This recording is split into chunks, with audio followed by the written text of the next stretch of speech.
Like Discord gives us that kind of flexibility that we don't have. And at the same time, we're going to where people are. So people are in Facebook, people are in Discord, and Discord gives us flexibility. Welcome to the Church Digital Podcast. Through this podcast, we'll talk about the technological innovations within the church. But more than tech for tech itself, we'll address deeper questions. Is disciple making possible digitally? How should we approach the digital mission field? Can a biblically grounded church operate in digital space? Oh, and where does the metaverse and artificial intelligence fit into all of this? Whether you're a big or small church, the Church Digital's goal is to help churches like yours learn to be a multiplying church, digitally and physically. And now here's your host, Jeff Reed. Hey everybody, quick editorial note here on the Church Digital Podcast before we get into episode 304. Jeff here. Okay, so we're in this season called Wait, That's a Church. And we did a great live podcast recording. Joey Santos and we had Dr. John Harris. Dr. John talking about hearts like his, the digital discipleship community / digital church that he's doing, and maybe minimal ecclesiology, what we're talking about, looking at being a church in digital space, and even reimagining what that looks like. It was, in Dr. John standards, once again, an incredible conversation that was totally screwed up because I gave bad advice at the very beginning, dealing with some tech issues. And well, if you were in the audience watching the live podcast recording on Discord, you had a heck of a show, but no one else is going to get to be able to experience that because it didn't record, or at least the genius of Dr. John Harris did not, because I told him to mute the mic accidentally when we were getting started. And so that's on me. But it was an incredible show. By the way, this is why you all should be part of the Church Digital's online community on Discord. Go open up a web browser, go to discord.thechurch.digital. Come hang out with us in Discord. You get, fresh stuff like Dr. John Harris. Literally 5-6 people only got to hear that, and no one else will, because we will never have that conversation again. We'll go back to Dr. John as a part of Wait, That's a Church in a later episode. We'll get him on. Believe me, there is a lot for Dr. John here in the Church Digital. Here's what we're doing instead, episode 304. I'm going to set it up, and then we're going to just hand it over and go with it. We have recently moved to Discord, like I literally just said. And as a part of Discord, why are we moving away from Mighty Networks? What's the motivation behind Discord? How is Discord working for the Church Digital? Where are we going? What are we doing? What was the purpose for that? Was it successful? Is it working the way that we wanted it to? I have gotten so many questions centered around the Discord platform, the technology, the community aspects of it, why churches should be exploring that. And so I did a stream a couple weeks ago and brought in the TCD leadership team to get their perspective. And to my knowledge, this is the first time all of us have gotten together in a physical environment, digitally or physically. Like, none of us have all been in a public environment, even digitally, at the same time, except for this broadcast and this VOD. And so for the conversation, I'm bringing in myself, Jeff with the Church Digital, and Andy Mage with the Church Digital, and Jason Morris with the Church Digital, Barbara Canero with the Church Digital, Leighton Flatcap himself with the Church Digital. It's a whole bunch of the Church Digital people coming in for episode 304, why the Church Digital went to Discord. Okay, everybody, here's the actual episode. Here you go. So, hey, I want to publicly say this. This is the first time that we have actually had all of TCD leadership in at the same time. This is, they're kind of all over the place. Jason is no longer in the room. J-Mo, you got to have both open at the same time, Discord and Riverside. I don't know if you can hear me currently. Yeah, now J-Mo's okay. He's giving me the thumbs up. He didn't get the memo. Everybody else got the memo to go ahead of time, and J-Mo did not get the memo, and so he went like this, and we all went like this, and he missed the onboarding. So, all right, so now J-Mo, let me bring you up, and this is going to be good. Sorry about the TCD bot there, Michelle. He's a little bit of a jerk. What did TCD bot do now? He strikes down Michelle constantly. I've actually I've toned the TCD bot down, and he still is a little bit finicky. Yeah, apparently 4 claps as mass emojis. 4. Yeah, Will, only one smiley face there, Will. No more than that. Oh, this is so good.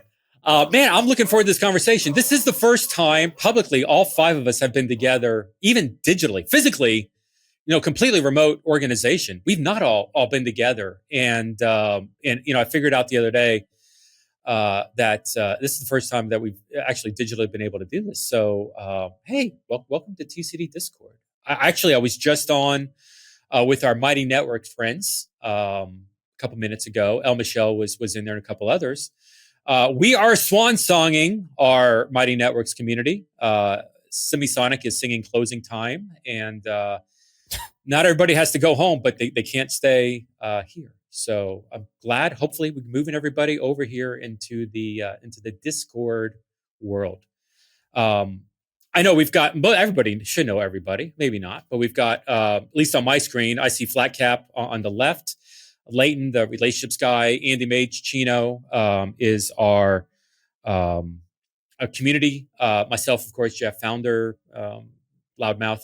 Hilmy is Barbara Carnero, who's our connections and communications person. And JMO Jason Morris is in Dallas, which is irrelevant, or no, Austin, closer, but is our discipleship director. And so, man, really excited to be here with y'all today in the stream. So the reason for this stream, I stream every Tuesday at 1, but I wanted to bring everybody together because I get this question all the time. Like if I had $1 for every time I was asked this question, well, I'd have a lot of dollars. But the question I get asked is, why Discord? Why did you move to Discord? What was the reason for Discord? What's wrong with Mighty Networks? Why do you hate Facebook so much? Like, basically all of this kind of noise.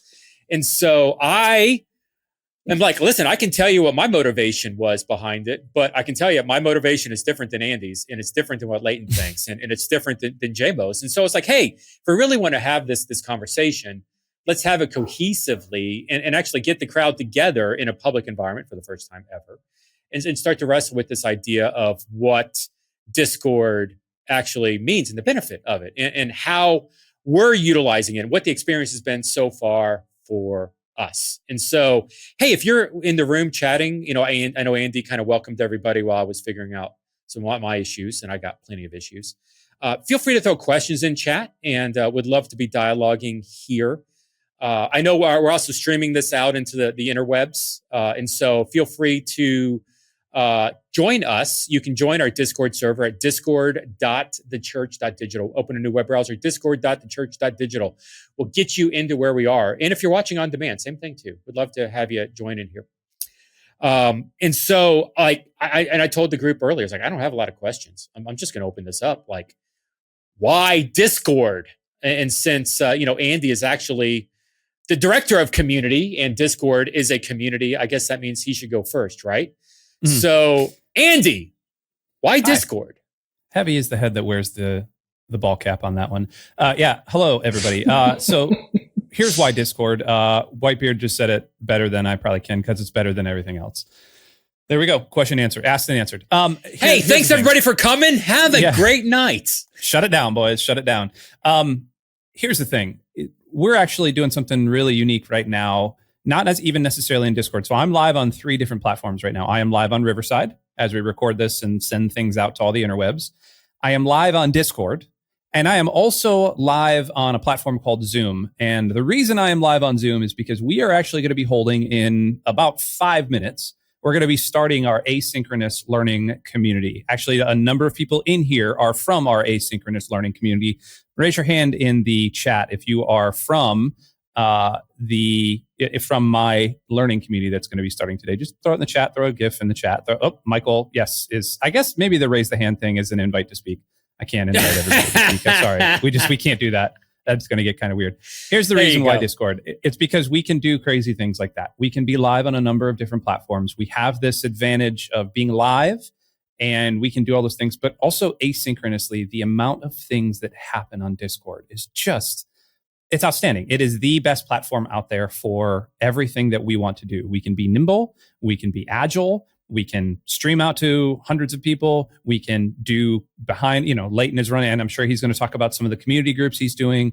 We can do all of those things. We can have events. Hilmi and her team can take care of events. JMO and I have been slowly but surely working on some sort of like discipleship pathway platform thing that's been happening behind the scenes there. That's all happening in Discord. That's all happening right within this app, whether you're watching it on a browser or on your phone or on your tablet or on your actual downloaded app. That's all happening right here. And it's outstanding that we get to do things like that. That's why. Awesome. That was a very kind of short approach. And by the way, nice plug on the learning community that's happening right now. And so to me, it's an opportunity. Like, when I look at what digital community is and how we're utilizing and engaging with it,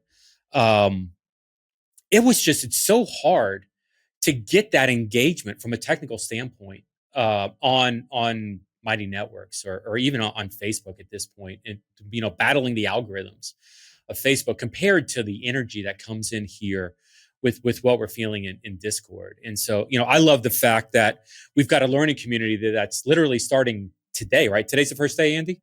Yeah, like in 4 minutes, I'm going to say, hey, everybody, we're going over to Zoom. Yep.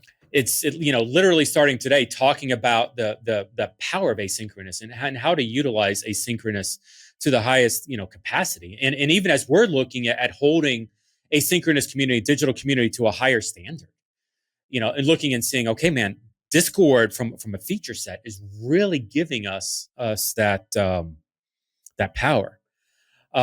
So, Andy, I know you've got to leave like in 3 minutes. And so, I want to give opportunities for you, man. Any other thoughts before we move on? No, that's it. I am going to direct everybody from my learning community. Hey, let's go head over to Zoom. If you don't have the Zoom link, it's going to be another thing that we get to do. I get to shut off areas of the Discord server. We have an entirely asynchronous learning community area where most of you can't see. Ha, ha, ha. You need to join my learning community to go see the fun that's going to be happening there. You can hit the link in that async learning community. We're heading over to Zoom right now. I love you guys. Thanks for hanging out for a little bit. You kind of feel a little bit like this is the time where the children's church gets dismissed from the main building and everybody kind of goes in their separate directions. And like the adults are left. I'm kidding. I'm not directly implying. Are you going to sing Jesus Loves Me right now? No, I was going to ask if like Leighton was if he was preaching the children's sermon or when he was done, but no, I think that's good. I grew up Methodist. That's like hard coded into my body. This is what we have to do. Okay, goodbye. I've got people showing up in Zoom. Goodbye, everybody. Bye. See ya. So hey, where'd it go? Or he just left my screen, and so I kind of wigged out there for a second. It went black. Let's open it up. Flat Cap, you're next, and I would say probably I'm saying something. I don't mean to be judgmental about anybody that's on the screen, but I would say that Andy and Leighton were probably more comfortable in the Discord environments over myself, Barbara, and Jason. I had a Discord account, but to be honest, I was more of a Slack person, just in my context than it. Jason's shaking his head yes, and I know Jason spends a ton of time with Slack in his work. Barbara probably would agree to that. She's a metaverse gal, but she, we didn't have a lot of Discord experience. And so, Flat Cap, as we were looking at Discord and talking about this, like what's some of the why for you and some of the wins for you moving over to Discord? I think some of it is, as I've been in other places, like on Facebook, something will be in my feed, and then suddenly people are no longer in my feed. They disappear. The algorithm changes, and suddenly I don't have people. When we were on Mighty Networks, we would have really good engagement over a 2-week period of time, and then people would disappear for 2 months because it wasn't a place they were already on, already engaged in. It was one more place they had to open up and go check. Mm-hmm. And when you got notifications, you didn't always open the app. You didn't always check the email. You just kind of went, yeah, okay, I'll get to it when I can. And in Discord, like, I'll be honest, all of those who are new to Discord, I was there 3 years ago learning this, and I hung around for about a year just kind of going, I don't know what I'm doing. I set one up. I don't know how to do these things, but it is so integrated with all kinds of things. Like, we can go live in here, like Andy was mentioning. We can have a private group over here. So we're not in another location. But if you think about a small group within a church, you have a small group, but you're still in the community with the whole of the church. You can have whole gatherings with everybody. Like, I have not found a limit yet of what you can do in Discord and to be connected. And the other thing is, I can quickly give a thumbs up to something when I do not have time to take and make comments, but I'm still engaged in the community on a level I can be. And when I have time to be more engaged, I can be more engaged, but I don't lose the I'm out over here, don't have any idea, any clue what's going on. So there's a whole bunch of stuff like that I think is just really neat that Discord allows. That it's like a combination of every other platform out there all in one place. And we kind of own our own server. We are the ones in control of it. We establish what's acceptable, what's not acceptable. I know we've got the bots helping us do those kinds of things and welcome people. But it's really about the people who are engaged on and on and on as things happen in there. So I guess that's kind of my big picture overview of it. Yeah. Mighty Networks, we struggled. And the deal with Mighty Networks is, Facebook, you're battling the algorithm. And so as trying to get in front of people. And so, move to Mighty Networks actually took us out of battling the algorithm. And so the idea was, well, our community, our content, our connection needs to be strong enough to get people to check another inbox. And I'm not saying we failed at that, but at some point, muting push notifications, filtering, away from that, and even the wall structure of like Facebook in Mighty Networks of how there's a post and then the dialogue with it. It just felt. I'm using the word archaic. I don't mean it that way, but it felt us-centric. It's interesting. I've been wrestling with this, and I'll write a blog on this at some point or do a stream or something. And actually, I would love to maybe sit around with Jason one day and have this conversation. But the difference between digital community and social media, because social media, like Facebook, posting on Facebook, or like a Facebook page, or a personal profile, or Instagram, having an Instagram, like, it's very organizational centric. Let me, the organization, let me, the individual, tell you, the audience, what to think. And then you can thumbs up emoji or you can comment on it. But it's very centric around the individual, the organization. Now, digital community, like what we're able to achieve with Discord, man, it's not very organizational centric. It empowers the individuals to speak. It's not us respond. It's not the organization telling the individual what to think. It's the organization speaking and us, the organization responding. Like, I mean, the great example of this is literally happening right now in chat. Whitebeard throws a chat right now from Pastor Coco. Please pray for everyone in Texas, including me, who went through Beryl, are without power under heat advisory of 105, et cetera, et cetera. There are many who have lost refrigerator food and can't work because of the power outages. That's the hurricane that hit down there in Texas, right? And so up there where I am in Texas. And so, I mean, listen, I've lived in Texas for 105, 110 summers. And so, yeah, we need to be praying for them. JMO, you're not, that's further away from you. You're not, that's not impacting you where you are, is it? I assume? No, we just got a good rain. That's all. Yeah. That's the thing with hurricanes. Some people get devastated and some people are like, it knocked down a branch. Yeah. Man, thank you, Whitebeard, for that, and taking that's his initiative to speak into this. Not, I need to wait for somebody to do this and I don't have the permissions, authority, whatever. It's a digital community. It's open.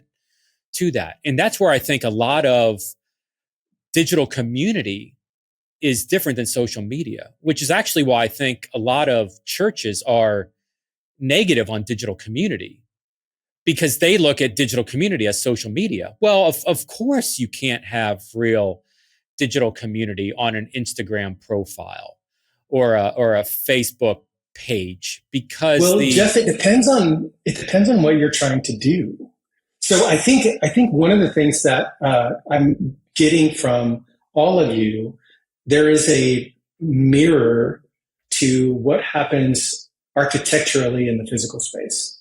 So a lot of times churches will say, okay, we're not going to go to your thing. We're asking you to come to ours. That would be like Mighty Networks, where you come to our building. I'm not going to go to your building. I'm not going to go to your bar. I'm not going to go to your golf course. I'm not going to go to your gym. I'm going to ask you, and we have whole systems around this. I'm going to ask you to come to my thing, where I'm in this controlled environment physically, for a Sunday service. That would be like what Mighty Networks does. And it can do things in that closed environment that eliminate distractions in other environments. But now you're talking about, okay, the basic philosophical idea of, are we going to ask you to be the missionary, or are we going to go to you? Right? That's one of the differences. If we're going to you, we need to be aware of the cultural context and the environments in which we're dropping into. Yeah. So when I drop into a building that has a bunch of rows and a stage and a podium, the building signals to me what kind of activities I can do and what kind of activities are not appreciated. Whereas if I go into another building and there's a bunch of tables with round tables and they're all facing each other, right? And there is no central place.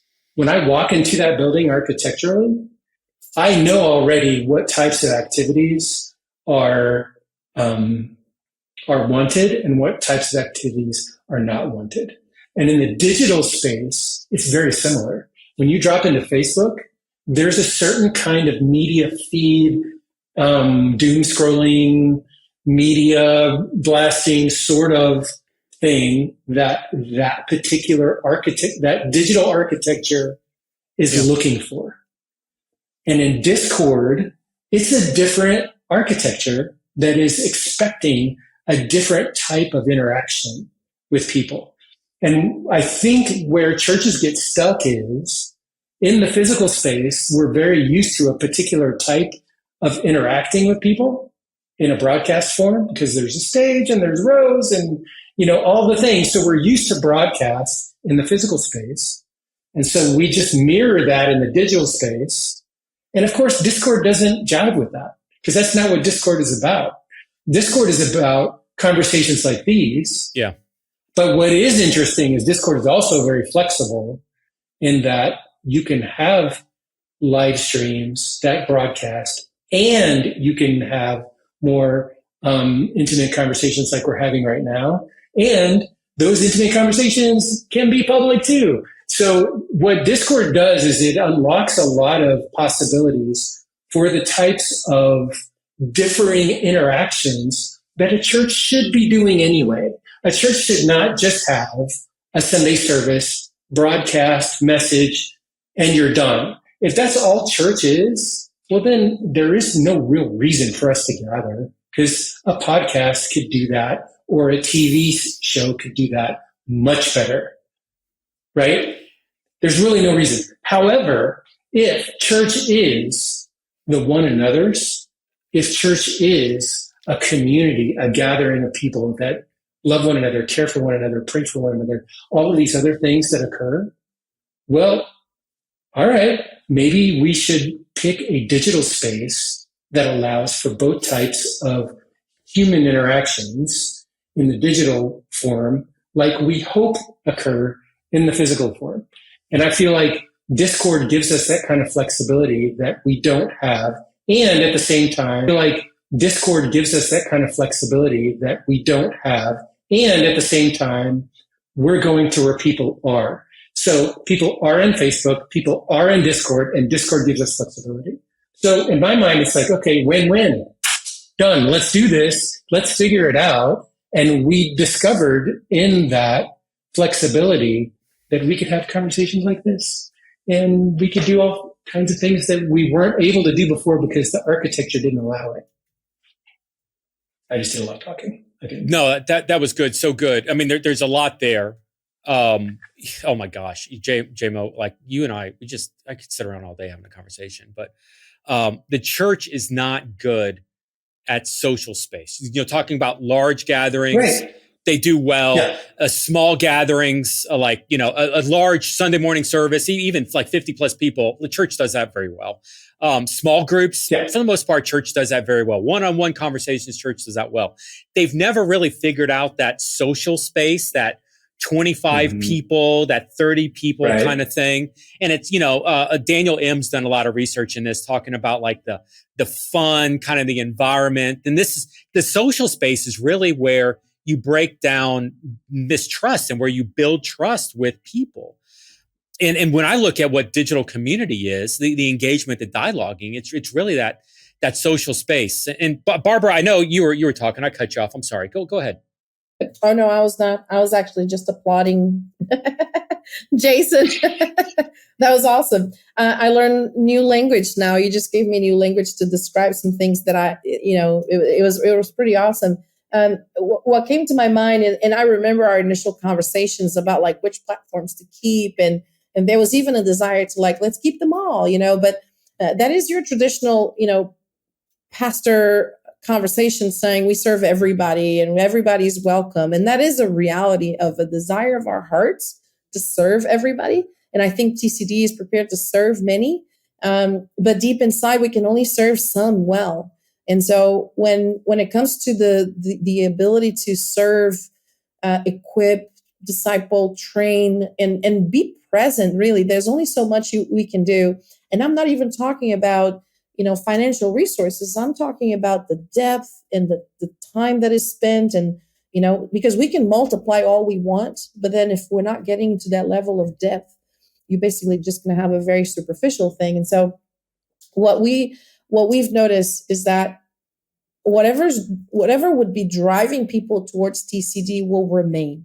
So if someone is finding us through a podcast, if someone is finding us through a blog post, or because they met you at a conference, those paths towards TCD would still exist. And so it doesn't matter who that person is, but deep inside, there's a specific design that God has given TCD to serve and to equip and to disciple. And we needed to figure out who that person was, and that person was in Discord. And so we had to come to the conclusion that many can come to us at slow paces, but we can only go in one direction fast. And so to gain that momentum and to go in a way that is not accelerated because we're rushing, but because we want to multiply, right? We had to pick one direction. And it was I go back to the Bible. Like for me, there's a very deep meaning towards the moment when Jesus said, I had to go through Samaria. He had to go through it. And that decision to say he had to was actually because of one person. It was one person. And that was what created this such a strong direction for him. And we have to, hey, this is me, okay? Like that's one question I ask God often, or maybe he asked me the question often, like, would you do it for just one? And my answer to him is always the same. God, no, I would not do it for just one. That's just a waste of my time, waste of my effort. But deep inside, it's like, oh man, I know exactly what he's trying to tell me, you know? And are we willing to create something like TCD just for one individual? And I know that's a hard question, but we have to figure out. Well, it's not. I don't know that that's the question, though. I mean, I get what you're saying, but it wasn't just one. It was one, exactly. It was one key person that was going to unlock the whole village. So, and this is something that I love the way that you framed it, is if you're just thinking about one in a mindset of addition, I don't know that it's worth it. If you're thinking of one with a mindset of multiplication, all day long, yes, absolutely. Yeah. And we realize that there is an individual that is praying for something like TCD to exist. And that person is in Discord. And so for us, it was a matter of simply saying, hey, can we put together a communication structure, a discipleship plan, content strategy, like all of these things that could speak to that person in a way that would feel so intimate, in the sense of like, man, they know me, they understand me, they see me, they heard me, they know me, to the same level that Jesus taught, said to the woman, like, I know you had 5, right? There was a level of intimacy and knowing, like she felt known, yet with no judgment, right? So it's a matter of, because let's be honest, I believe there are a lot of people out there with a great desire to start something digitally, and wherever they turn, everywhere they look, everybody's kind of pointing a finger saying, that's just crazy. Oh, that's not how things go. That's not how it should be done. So and Barbara, I love that particular story that you told, because what Jesus didn't say was, hey, you need to come to the temple, even though that's what the woman at the well thought he was going to say, right? And that kind of ties into this whole Discord conversation, because if we're going to be reaching people to reach people, we need to reach people where they are in the context of their relational network, not ours. So that's why Jesus went to Samaria, to that Samaritan village, so that she could run to the village quickly and tell all the village around her, listen to this prophet who told me everything that I did. So if we try to create our own platform, we in essence are creating a separation between us and that person's network that we're trying to reach. And the nice thing about Discord is you can have multiple servers going on at the same time. So if they're already in Discord, well, we are too.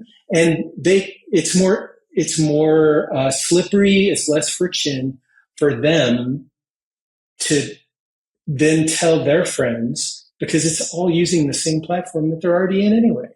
Instead of having them tell their friends, hey, come join me on this other webpage that you've never heard of before, right?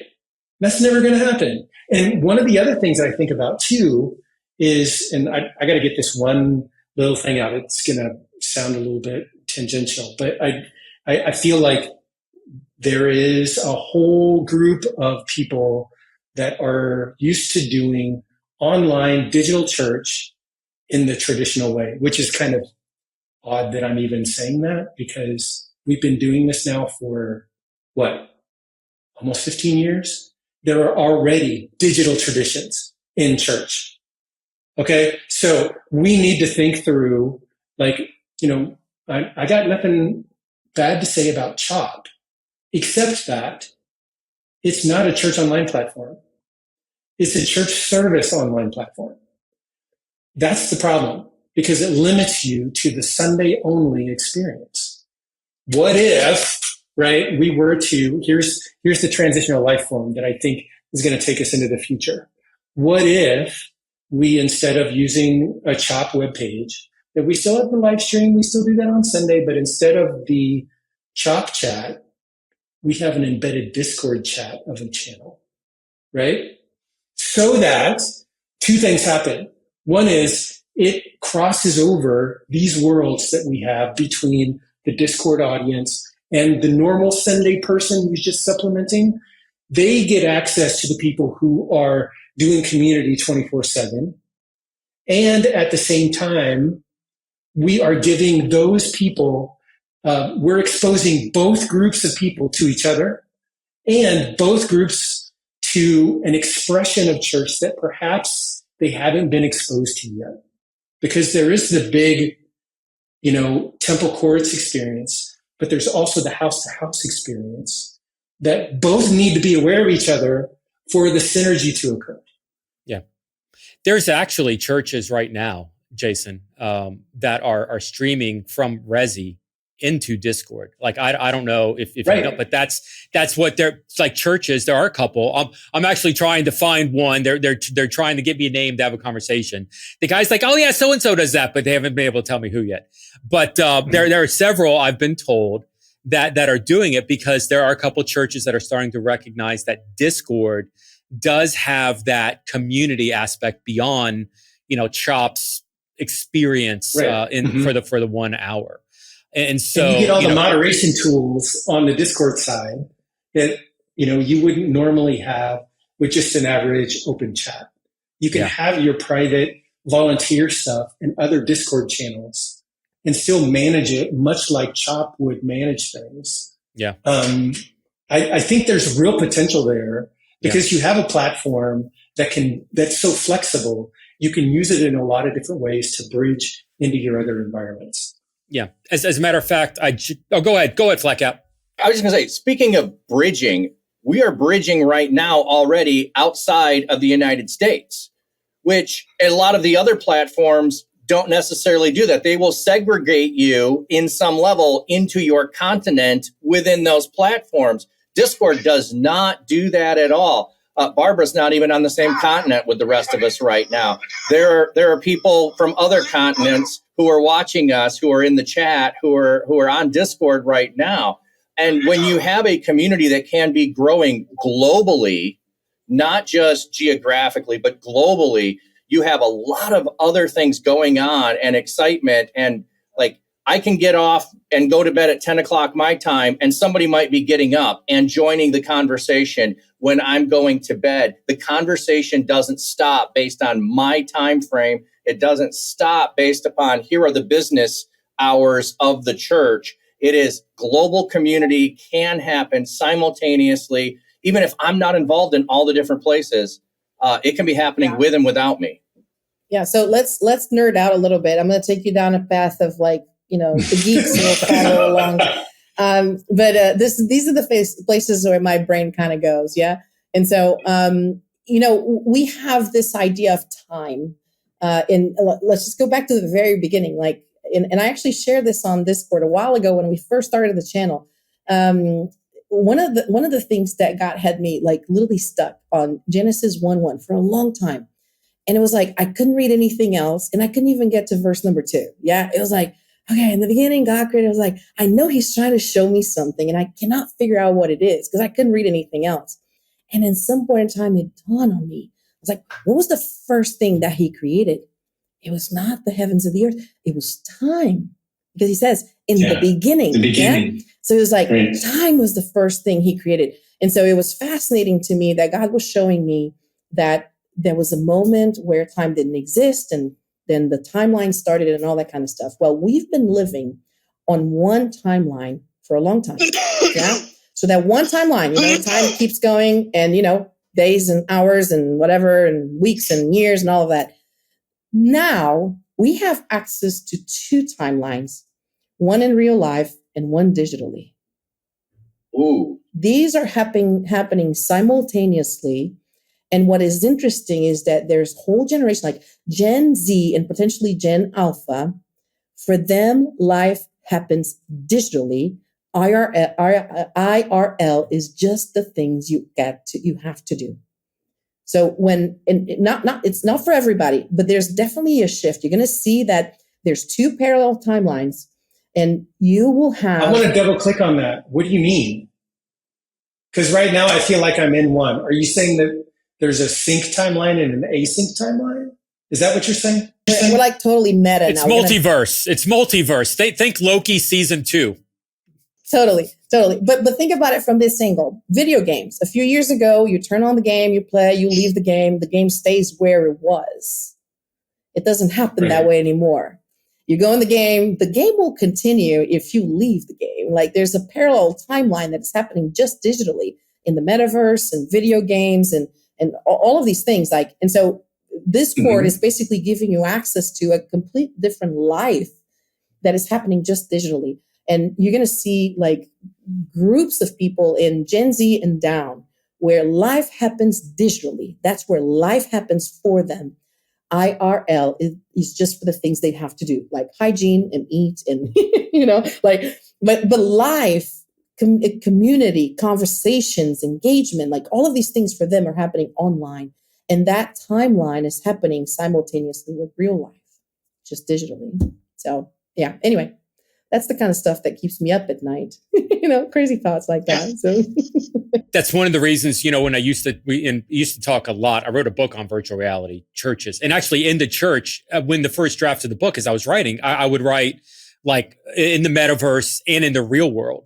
And I was convicted when I was writing. I was like, I can't keep calling IRL in real life because the metaverse is real. Like if I call one real, it's implying that the other is not. I'm actually slamming the metaverse. And so like I actually went back and struck all the IRL references because the other is real. Now it's asynchronous. It's outside of time. It does operate in a, Jason's given the weird look right now. It's a tangential approach kind of thing. If with that, I'm still trying to wrap my brain around IPL versus I must IRL. be missing something because in my mind, I'm thinking, okay, my brain can only be in one place at one time. Whether that is doing a digital function and or physical function. Like right now, I am physically in Georgetown. I'm also digitally in this space at the same time. I get that. But when it comes to time, I can't be in two times at the same time. Right? Unless we're talking about async, where things happen, whether or not I'm engaged with them or not. A conversation I can jump into and then jump out of and time slip the conversation in a way where the conversation is on demand in an async form. I kind of get that, but it doesn't change the fact that I only have 24 hours in a day. Does that make sense? Yeah, and I agree with you. I don't think we're bending time by any means, but according to Whitebeard, you're just old. So I'm going to go with that because I don't know how to explain it to you. No, I'm just kidding. But I'm just kidding. So it's just an interesting idea how I think we created a different place to live in the same timeline that we have in real life. Okay, that I get. Yes, and that place has its own timeline in a way, its own community, its own engagement, its own life. Right. It's a metaverse community is living outside of the physical community time, and so JMO is the ultimate realist trying to unpack everything here, and Hilmi is the ultimate dreamer, and so it's like, this is what staff meetings are like, people. I want you to understand. And I'm like, look, I only got you guys for 60 minutes and so-and-so's leaving in 4. We got to let's go. All right. Let's clean things up a little bit. Flatcap, I want to throw it back to you. There was a question. I forget who asked it. Vernette, I think, asked it, maybe like half an hour ago. Discord.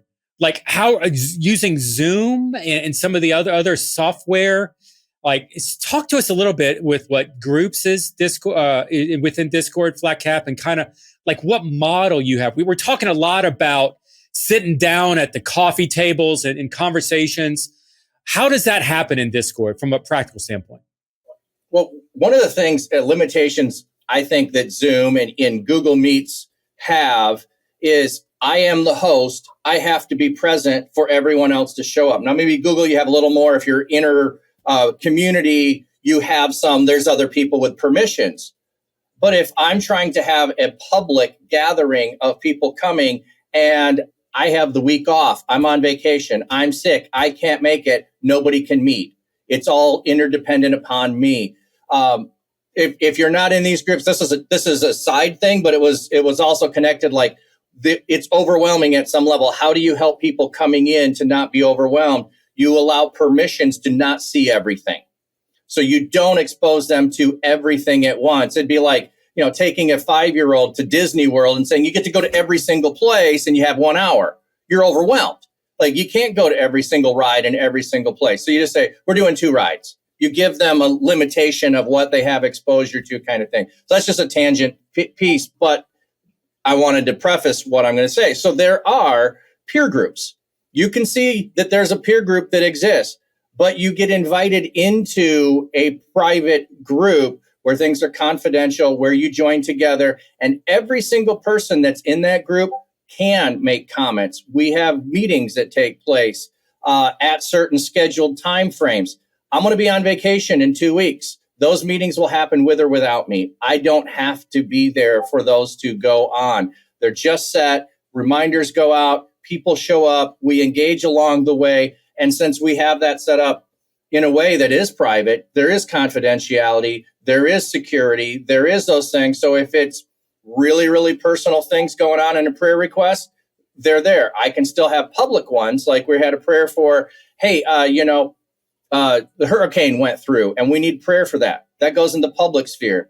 Pastor Coco's in one of those groups. So you might not even have seen her much around the server because she's engaged in that group, and that's where we share the more intimate things going on. So that's what I like about Discord over Zoom, over other platforms, is just that level of things that are going on that you can have everyone open to. Like, we're in Discord right now, and the four of us right now are up on the stage, and there's an audience who can come in, which is different than Zoom as well. You can have this is everyone in the meeting, and everyone has a voice. We do that. I mean, there are so many different levels that seem like it's limitless of the possibilities. It's limited on your ability to think of a new way to meet people, a new way to engage people. And the other thing, too, I'm in a lot of other servers. I'm constantly learning how to be better at Discord by participating outside of TCD, outside of my own server, of being in communities with other people. There is a limit. I believe Jate Live was telling me you can only be in 99 or 100 servers, and he had to leave one in order to join us, but he did. He came over and joined us because he wanted to be connected here. Yeah. Shout out Jate Live. If you don't know Jate Live, if you don't know Jate Live, you're missing life. I'm just saying.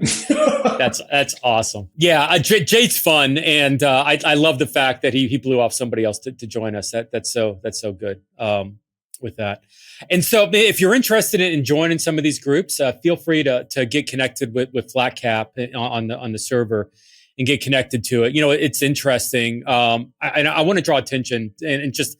First Pet, I'm going to pick you out right here for a second. First Pet says in the chat, I like the thinking and I'm learning here. What I love about the fact that First Pet is in this chat right now is that I met First Pet Saturday morning on YouTube. And so he actually made a comment. I'm assuming forgive me if I'm not, I'm pretty sure I got to that point. He made a comment on a YouTube video with Dave Ferguson. I mean, I'm going back maybe 2 years. Like, this was not a new video that we did with Dave. It wasn't one of our new ones. And so commented on it, and I started a conversation.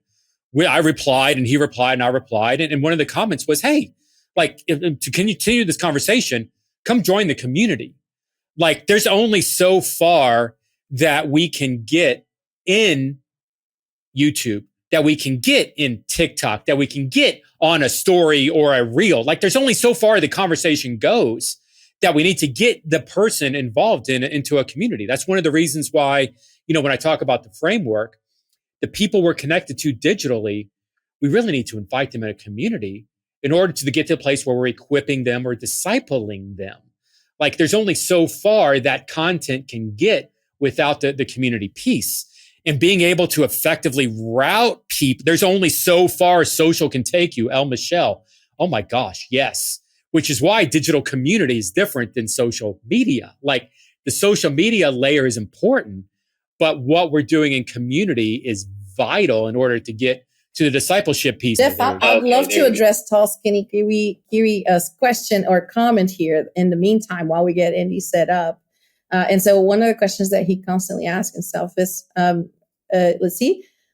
myself, how doing church online will impact IRL church? And I think getting used to having constant conversation and chat with each other during our events will make it seem weird to shut up and be silent during an IRL sermon.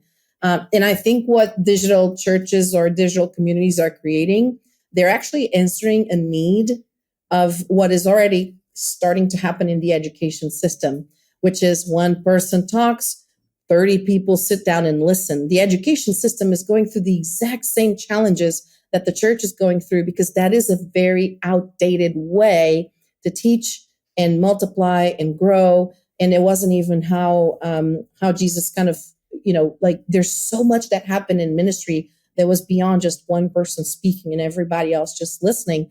And I think this is actually the result of humans saying, I don't know about this. Maybe there's a different way of doing things, or maybe I'm craving something different. Just to give you like an interesting example is what Francis Chan did, like having this huge church that he was pastoring, and going down to like a home church model with just like 20 people or 15 people. I think naturally we're going to shift away from one person presents a sermon and people watch it. I think that's just where we're going. And so I don't know if it's going to take the shape of a micro church where there's little, like smaller congregations, or if it's going to be more, I don't know how it's going to express itself, but I think that desire is actually what's creating such a need for digital churches that are more on the, circle table than the auditorium. There was an interesting, that's so good, Barbara. There was a comment that actually popped up in our general chat last night, this morning. I think Paul said it. Paul had just come back from a trip to the Philippines. Then he was over there with Kansas. Well, no, it was Tampa Underground over there. And Paul was like commenting off of somebody had said something. I think Matt said something about Kansas City or about some micro church material out there. And Paul's was just talking about, the Church.digital's philosophy towards micro and the underground philosophy and exponential philosophy.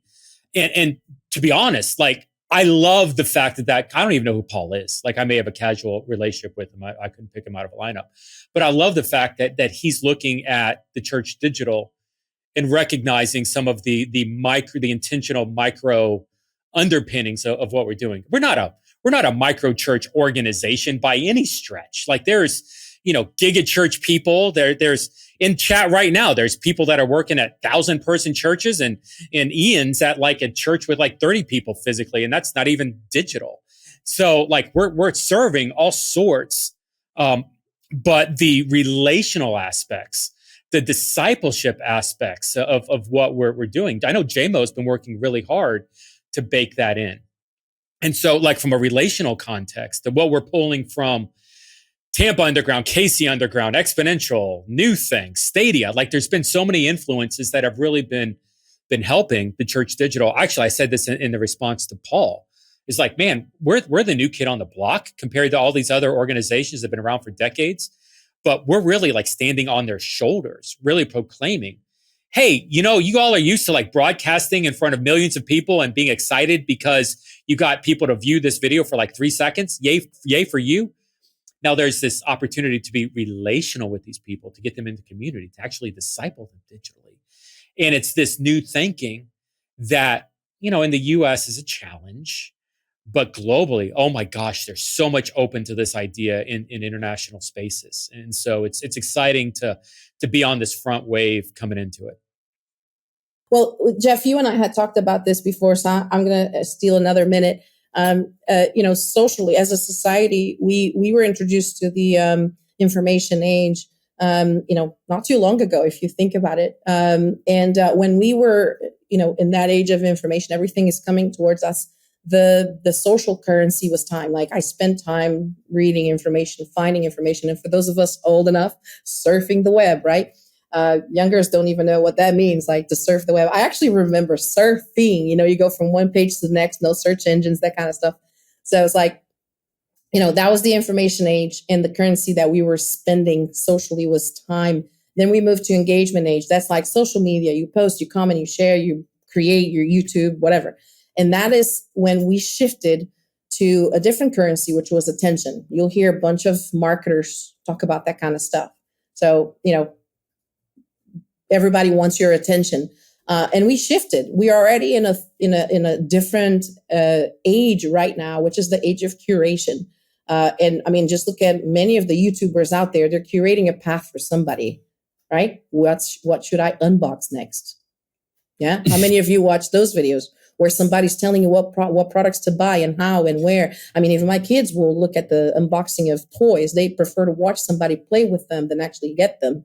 And so that path. I did unboxing of the TCD swag one. There you go. You see, so like the curation age that we are right now, the currency is trust. And so what creating is circles of trust, and that those circles of trust is what society will naturally pursue.